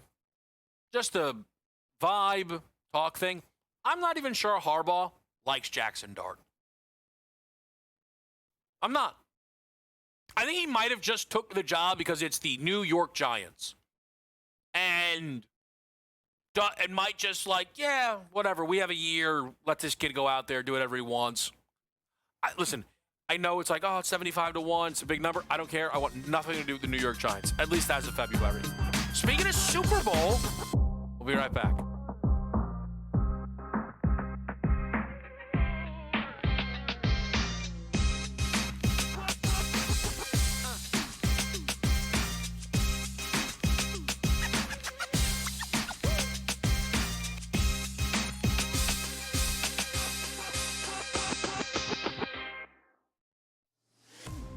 We knew this was coming at some point, but did you think he was going for Kristaps Porzingis? It's almost like they thought they were going to get it on Giannis. They didn't get Giannis, so they went to Porzingis. Now, Porzingis is a stretch 5 if he's healthy. Rim protection, block shots, three-point shooting. Helps Golden State. Pro basketball today. Only on SportsGrid. You guys had 2 weeks to prepare for this game. You knew you were facing a Mike McDonald defense that disguises everything, and that was your game plan, to play scared. I mean, Mike Vrabel, I love the guy. He played that game, Donnie, like it was a preseason scrimmage in August and not the Super Bowl. The Early Line. Only on SportsGrid.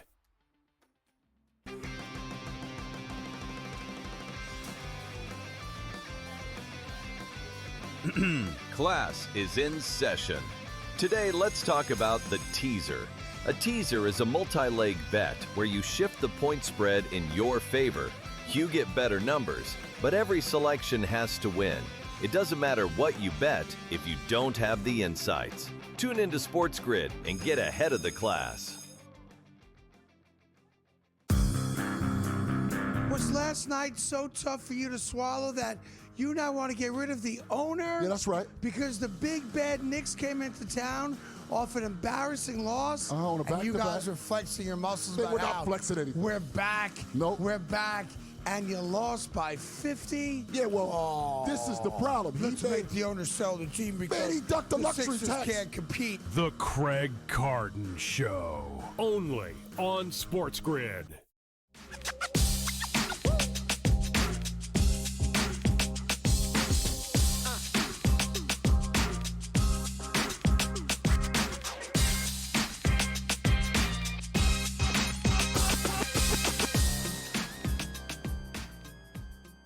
There's a kid playing in the Celebrity All-Star game. I don't have the sound on. To the best of my knowledge, his claim to fame is that he just played at Michigan. And I don't know if there's anything other than that. This all just feels crazy. I don't really know. I don't really know what's going on. It is what it is. We may actually start All-Star Game as we bring in our guy, Adam Kaufman, who it is great to talk to on a Friday night. Yes, there are some Super Bowl questions. I'm very, very excited to do all of that. But, Adam, maybe we'll start in the NBA. But first, how are you? We appreciate you making some time. Yeah, let's live in the moment, right? Let's focus on the NBA All-Star break and the skills competitions. And yeah, this celebrity game, which is a term that I feel like these days we need to use loosely. Like, is even Kevin Hart and guys like that have done it in the past, are they part of it? Is Dean Cain part of this, or Bill Bellamy going back to, MTV Rock and Jock days? Can we get those guys in this contest? Is Ken Griffey Jr. participating in this? That's what I want.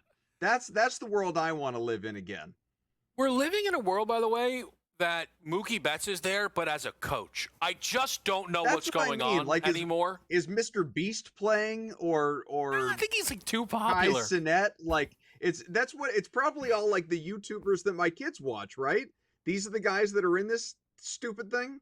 The thing I gotta say, I have at least a relative idea of those guys. I don't even think they showed up this time. Like, it just seems like they're even missing that. I think you know this, Adam. Like, I'm an NBA guy. I'm more likely to defend than attack kind of the league. I do think that I am so disappointed that they dropped the ball on what I thought was just a walk-in touchdown. Going back to NBC, I thought all they needed to do was play the nostalgia drums, East versus West, maybe let the guys wear their uniforms, just be like, this is how it looked 30 years ago, and it's how it looks today. And the game could have had 400 points. And I think people still would have been like, sweet. And I, again, NBA guy, found out the format. I knew it was Team USA World. Nope, not really. It's Team Stripes and Team Stars and Team World. I don't know who's even playing in this thing for the most part. I'm very, very disappointed in what we are now getting here, which is how everyone has felt for a very long time around this game. Yeah, I mean, if it's Stars and Stripes based, I guess I'm wearing the right colors at this point in time. It was a little more Olympic minded, but sure, works for NBA All-Star as well. The first thing you said, I think, is really the borderline shocking revelation that people of my age, you know, if you're sitting early to mid 40s and you grew up with the original NBA on NBC and Bob Costas and Marv Albert and all of these guys, you know, I think what we've learned here is that the return of John Tesh's round ball rock is not enough. It's not enough to sway everything. It's nice. It's nice, and Peacock and NBC, like, they've done a tremendous job with their broadcasts and bring back some of that nostalgia, obviously. And, you know, they've got, as far as studio shows, honestly, if you want real, actual NBA analysis compared to what the guys on Inside used to give you, and I guess still do over on ESPN now, like, you'll actually get some real basketball talk rather than celebrating a lack of information like Charles Barkley playing, like, whose team does he play for or whatever game, you know what I mean? But it's true that the product is very underwhelming right now because they have not found a way to make the guys care that participate in this game. And, you know, when they started to do the Elam scores and introduce that after Kobe passed, they, you know, it felt like they were kind of onto something, and now it's sort of gone away again. I've said this before, but if anyone, and I won't spell it out, you can seek it out for yourself on social media, but if anyone has not seen what Nick Wright, in talking with Bill Simmons on his podcast, endorsed as a potential NBA All-Star future idea, I am 1000% behind it. I think if you want to make this game competitive again, go down that road, and you can actually do it, and it would make things interesting. And I can promise you, both sides would try really damn hard to not be on the wrong end of it. But outside of some, you know, maybe off-color creativity, you can't fix it the way it is right now. You're not going to get these guys to care unless you give them a boatload of cash at the end. So this is where, again, like, I kind of go back to my old ways, Adam. Like, I'm maybe insane. I actually don't think it's that important that this feels like a real NBA game, because it's not a real NBA game. To me, the draw of the All-Star game is half-court lobs, right? Like, you know, a lot of the stars don't do the dunk contest, but they do dunk contest type dunks in the All-Star game. What you cannot have is a format that even your biggest fans don't understand, and therefore don't want to bet on. Because tonight's Rising Stars Challenge, Adam, I don't know if you're betting on it at all, but if you are, it means you had to do some legitimate research into what in the world is going on. And if you haven't, I assume that graphic we're showing right now could not make any less sense to you than it possibly does.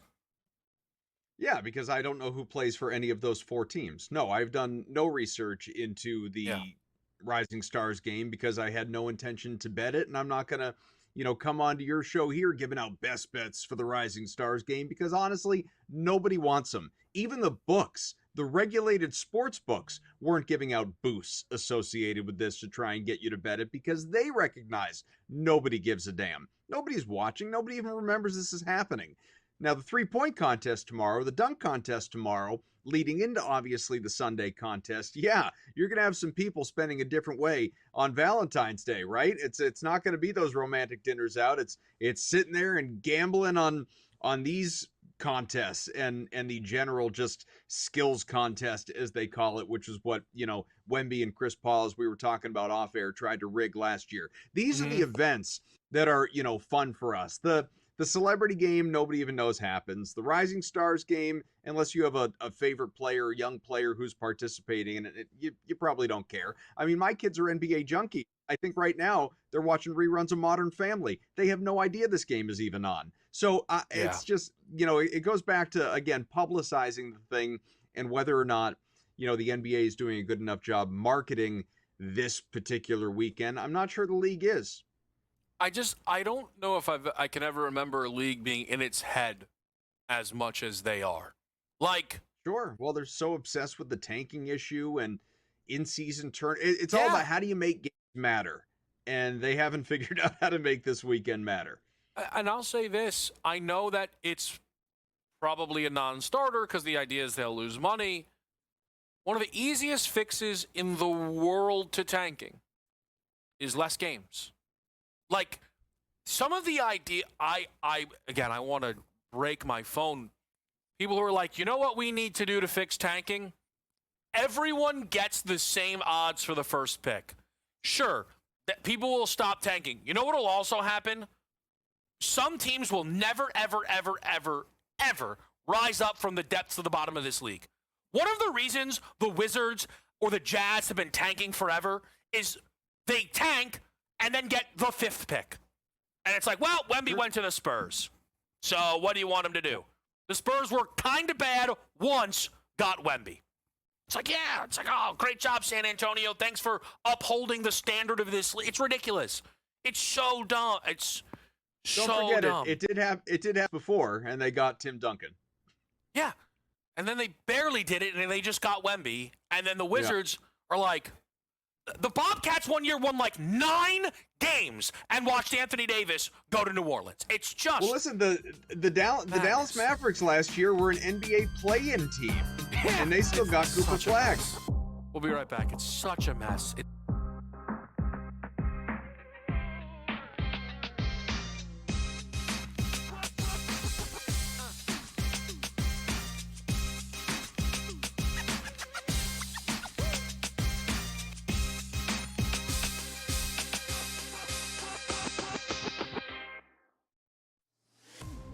We knew this was coming at some point, but did you think he was going for Kristaps Porzingis? It's almost like they thought they were going to get it on Giannis. They didn't get Giannis, so they went to Porzingis. Now, Porzingis is a stretch 5 if he's healthy. Rim protection, block shots, 3-point shooting, helps Golden State. Pro basketball today, only on SportsGrid. You guys had 2 weeks to prepare for this game. You knew you were facing a Mike McDonald defense that disguises everything, and that was your game plan, to play scared. I mean, Mike Vrabel, I love the guy. He played that game, Donnie, like it was a preseason scrimmage in August and not the Super Bowl. The Early Line, only on SportsGrid.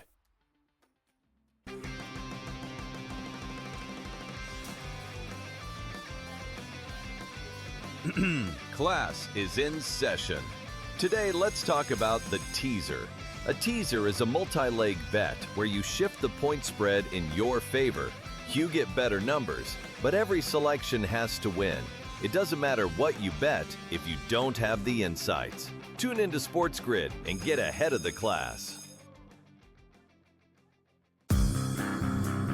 Was last night so tough for you to swallow that you now want to get rid of the owner? Yeah, that's right. Because the big bad Knicks came into town off an embarrassing loss. On a and you back-to-back. guys are flexing your muscles. We're not flexing anything. We're back. Nope. We're back. And you lost by 50? Yeah, well, this is the problem. Let's make the owner sell the team because he ducked the luxury Sixers tax. can't compete. The Craig Carton Show, only on SportsGrid.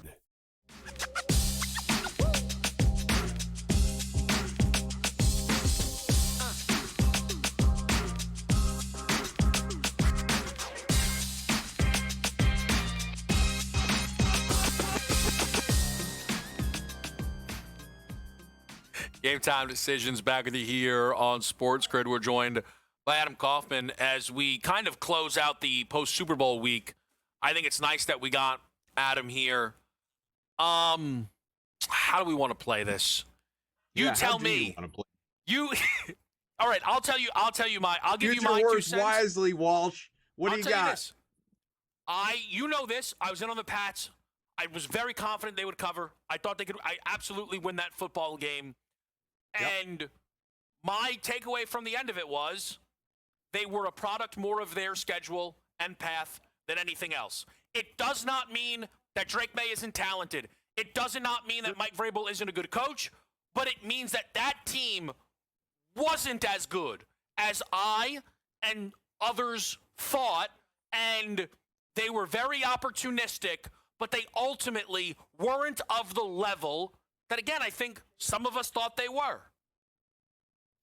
So let me talk around this for a second. I think I did not necessarily believe this going into the Super Bowl, but certainly my takeaway coming out of the Super Bowl is I think obviously the Rams were on the Seahawks level, and I think maybe another team or two in the NFC could have been in that same conversation to represent that conference in the big game. Mm-hmm. I'm not really sure anybody in the AFC, because there was kind of like, well, if the Patriots had lost earlier, if the Broncos got there with a Bo Nix, if the Texans advanced, if the Bills obviously got, I'm not sure anybody, quite frankly, was on the Seahawks level, which is an amazing statement to make when you consider this team was quarterbacked by Sam Darnold. But I do kind of think it's true. You know, this team, maybe not to the eye, or maybe to the eye, depending on your perspective, but definitely metrically was on the level of some of the greatest defenses in a single season that we have ever seen. Whether you want to shout out the Ravens back in the early 2000s, obviously the 85 Bears, you know, some of those teams that come to mind. In fact, one stat that kind of shocked me as I was doing my Super Bowl research, because for all the talk about the easy schedule for the Patriots, which it's true, historically easy, I want to say the fourth easiest schedule of any team to ever reach a Super Bowl. Mm-hmm. Meanwhile, of the 120 teams to make it to a Super Bowl, including this year, because of course, Super Bowl 60, the Seahawks had I think it was the 11th or maybe fittingly 12th highest strength of schedule. So this team is actually metrically, based on the teams they had to run through during the regular season, one of the best Super Bowl teams we have ever seen, which is kind of crazy. But again, I think the Patriots, and I'm not making any excuses, I think the Patriots ran into a buzzsaw. I think they were completely overwhelmed. Obviously, the Drake May shoulder injury or the Will Campbell knee injury, those things play into it for sure. Yeah. But I'm not going to sit here and say single-handedly that's the reason they lost. I think this Seahawks pressure, what they did defensively across the board, the Patriots didn't make it past midfield until the third quarter or fourth quarter even. What Seattle did defensively, dominant, offensively, enough. Patriots defense was very good. Kenneth Walker was exceptional. Mm-hmm. Darnold didn't have a particularly good game. JSN was completely shut down, then obviously left early with the concussion. It was Walker, and it was the defense. I think the Seahawks team was just really, really, really freaking good. And as far as the schedule goes for the Patriots, I think part of the conversation going into next year, just the more I think about this, I think that next year, in many ways, with a much, much tougher schedule, a first-place schedule, a gauntlet in some cases, especially on the road, I think is going to be kind of a referendum on this year.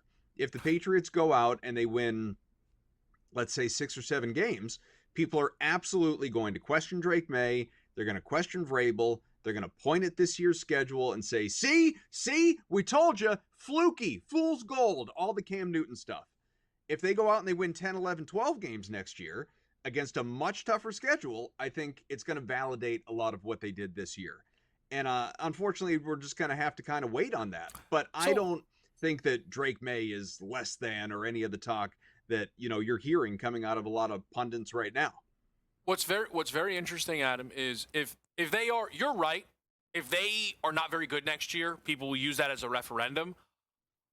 In the moment, if you tell me, you know, come September, I would imagine that Patriots team before playing a game on a neutral field should be favored over this Patriots team because they should just, one, naturally get better, right? We know they were a very young roster. They also have the offseason to improve in certain areas. So I think that they're, I mean, this is a team that should get better. I think why so much of that schedule stuff, why for me it doesn't feel like the full story is, hey, I'll remember the Seattle team forever, is I know they played good defenses or great defenses in all 4 games. All year long, New England's offense looked great, and not once did they look good. And that to me now, like unimaginably, Drake May made a Super Bowl before he answered whether or not he can perform in the postseason. That's almost impossible to do, but it's what he did. Sure. Yeah. Yeah, absolutely. Again, he's 23 years old, and that's the thing. You know, you can not you personally, but the royal you can dump all over Drake May all you want. The fact of the matter is, this guy's got a Super Bowl on his resume, at least in appearance, which, you know, Josh Allen doesn't, Lamar Jackson doesn't. You know, a lot of guys that have been in the league for a while that some people would say are hands down better than Drake May haven't done it. If you want to credit the defense for what it did, or lesser opponents, because again, like you said, Chargers, great defense, but who was protecting Herbert? Texans, great defense, but, you know, who was Stroud able to throw to without Nico Collins? The Broncos, great defense, but Jarrett Stidham was the quarterback. You can point to all those things and you wouldn't be wrong in doing so. Yeah. But I just think that's, you know, not to be cliche, but I do think this year proved in many ways, like, defense wins championships, right? As the old adage goes. Yeah. Seahawks showed that as well as anybody. You know, and I give Darnold all the credit in the world for how he got by Matt Stafford in the conference final round, because that was a shootout. And a lot of people didn't think Darnold had that in him, but he did it, and then leaned on the defense in the Super Bowl and coasted home. That game was never even competitive. And I think, right, yeah, like we're learning the Patriots don't need Drake May to be the best quarterback in the world in order to win a Super Bowl while they have Drake May. There was also a moment where it felt like Drake May is going to lock himself in as one of the 5 best quarterbacks. He's one of the 10. One of the 5, though, that feels maybe like a stretch. Adam Kaufman, incredible. As always, we appreciate it.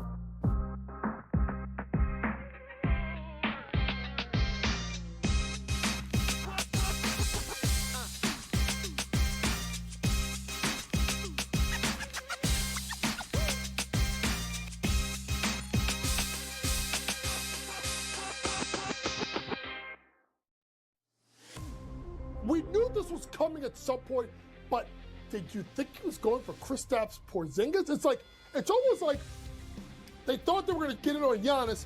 They didn't get Giannis, so they went to Porzingis. Now, Porzingis is a stretch 5 if he's healthy. Rim protection, block shots, 3-point shooting, helps Golden State. Pro basketball today, only on SportsGrid. You guys had 2 weeks to prepare for this game. You knew you were facing a Mike McDonald defense that disguises everything, and that was your game plan, to play scared. I mean, Mike Vrabel, I love the guy. He played that game, Donnie, like it was a preseason scrimmage in August and not the Super Bowl. The Early Line, only on SportsGrid.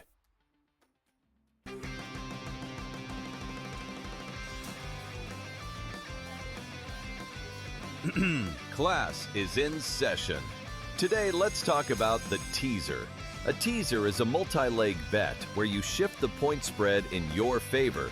You get better numbers, but every selection has to win. It doesn't matter what you bet if you don't have the insights. Tune into SportsGrid and get ahead of the class.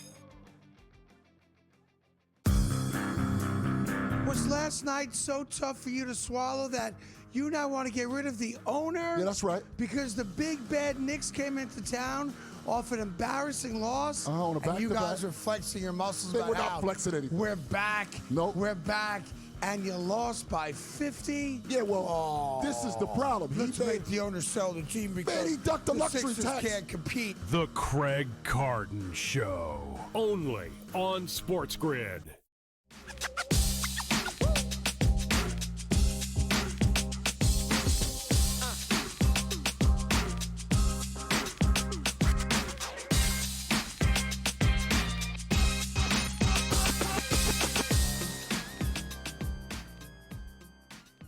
All right, great stuff there from Adam. I was excited to be able to talk to him, just kind of following the Super Bowl. And look, I actually think it's a fun exercise. You want to sit down, rank those 10 best quarterbacks.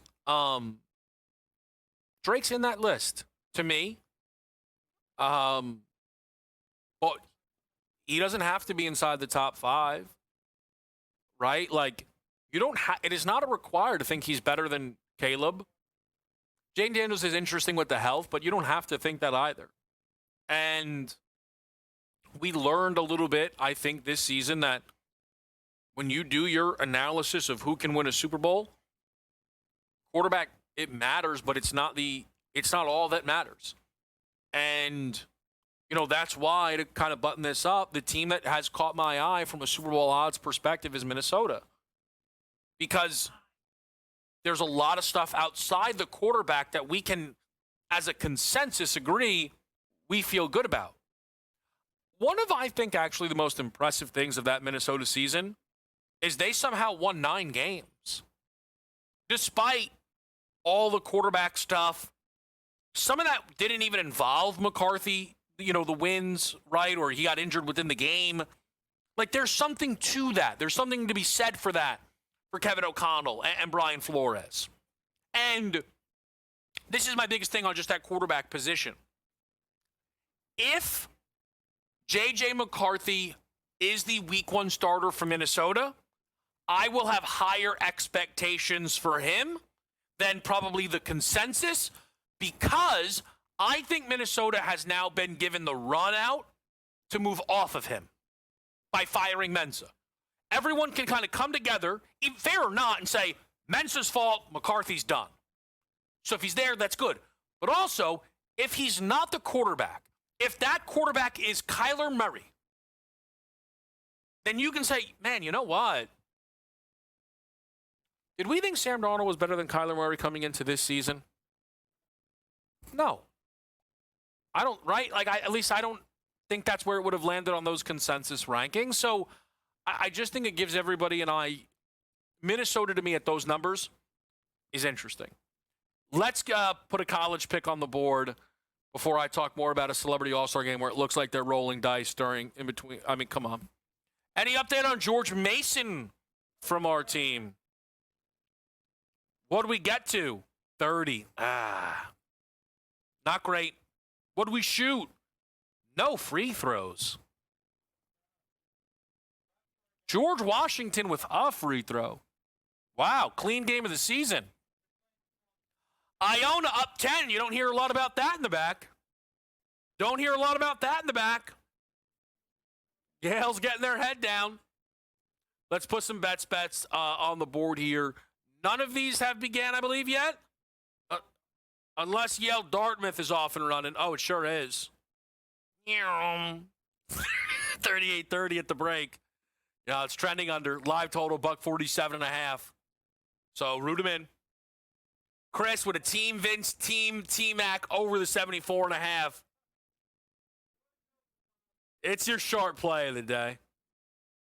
Oh my gosh, it's sharp. It's up to 75.5. You have to be kidding me.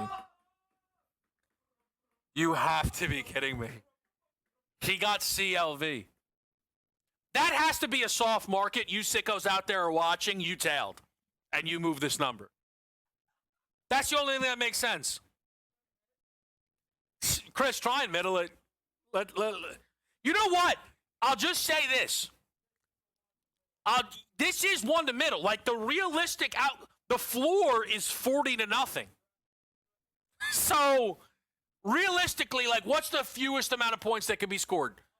68? So, I don't know, man. You're a rider if you play under the 75.5, I would argue. I don't think I'd win that argument with Chris, but I would argue it. Team Mello is on the move, by the way. One final time. Graphic of the year. Team Mello, Team T-Mac, Team Vince. These numbers are all moved. Why? Mello is plus 115. T-Mac is 2-1. Team Vince is 340. Value. Team Austin still 9-1. They've taken no bets in the room. No bets in the room. Every odds maker's huddled up, arms locked in. Somebody on Team Austin, get a bucket. Where's Mac McClung when you need him? Goodness me. Give me Sparty, Wisco, under the buck, 47.5. AJ is on the Badgers as we send it off to In-Game Live as